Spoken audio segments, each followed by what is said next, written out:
Good morning student, welcome to class 3rd. This is your Hindi period. Today we read lesson 5 बहादुर बाक्सो। एक दिन बाक्सो मचान पर बैठा था।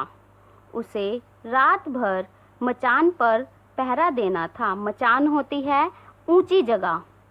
मचान के नीचे जमीन पर आग जल रही थी। उसके पास सूखे बांस का ढेर लगा था।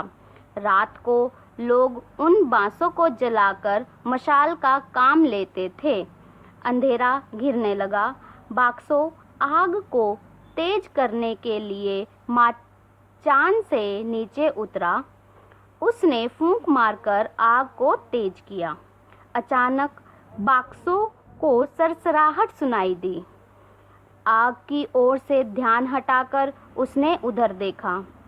घुप अंधेरे में पहले तो उसे कुछ दिखाई ही नहीं दिया।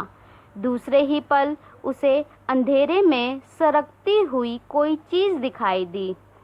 उसे पहचानते देर नहीं लगी। वह रीछ है। रीछ को देखकर वह कांप उठा। बाक्सो के पास न तो भागने की ताकत थी और न ही सोचने का समय। बांस को छोड़कर कोई हथियार भी आसपास नहीं था। उसने दोनों हाथों में जलते हुए बांस को नीचे से कसकर पकड़ लिया। रीछ बाक्सो के पास आकर पिछली टांग पर खड़ा हो गया और जोर से गुर्राया। बाक्सो ने बिजली की सी फुर्ती दिखाई। उसने जलते हुए बांस को रीछ के मुंह पर दे मारा। रीछ के चेहरे के लंबे बाल झुलस गए। बालों के जलने की बदबू चारों तरफ फैल गई। रीछ हड़बड़ाकर पीठ के बल गिर गया। बाक्सो ने जलते हुए बांस से उसे फिर मारा। रीछ ने चीख कर एक पलटा खाया और कुछ दूर लुढ़क कर भाग खड़ा हुआ। बाक्सो उसके पीछे भागा। उसने जलते हुए बांस को एक बार फिर भागते हुए रीछ की पीठ पर दे मारा। रीछ ने पीछे मुड़कर नहीं देखा। बाक्सो को कुछ दूर तक रीछ के झुलसते हुए बालों की बदबू आती रही। यह सारी घटना कुछ ही मिनटों में घट गई। इतने में आसपास के खेतों से कई लोग वहां पहुंच गए।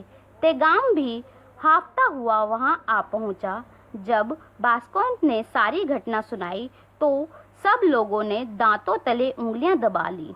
तेगाम ने गर्व से अपने बेटे की पीठ थपथपाई। गर्व का मतलब होता है अभिमान से, और पीठ थपथपाना शाबाशी देना, और दांतों तले उंगलियां दबा लेना हैरान होना। उसने खुश होकर अपनी बंदूक उसके कंधे पर लटका दी और बोला, अब से यह बंदूक तुम्हारी होगी। आज से तुम्हारी गिनती बहादुर बालकों में होगी। Thank you class.